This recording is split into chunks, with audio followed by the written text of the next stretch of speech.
வெற்றியின் பாதையில் வாழ்வை அமைக்க இறைத்துதர் 5 வழிகளை சொன்னார்கள். முதல் வழி, பலமில்லாத இறை நம்பிக்கையாளனை விட பலமுள்ள இறை நம்பிக்கையாளன் இறைவனிடத்தில் விருப்பத்திற்குரியவன் என்று. முதல் வழி, செயலாலும் சிந்தனையாலும் நோக்கத்தாலும் உடலாலும் பலமுள்ளவனாக உன்னை ஆக்கிக் கொள்ளுதல். இரண்டாவது வழி, நோக்கத்தை லட்சியத்தை வாழ்வில் நிர்ணயித்து பேராதரவோடு பலன் தரக்கூடிய விஷயத்தை வாழ்வில் எதிலும் தேடுதல்.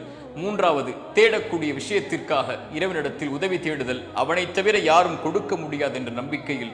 நான்காவது, பலமுள்ளவனாக இருந்து பேராதரவோடு ஒன்றை தேடி இறைவனிடத்தில் அதற்காக ஒப்படைத்து உதவி தேடி விட்டால் ஒருபோதும் அந்த இடத்திலிருந்து பின்வாங்காமல் முன் செல்லுதல்.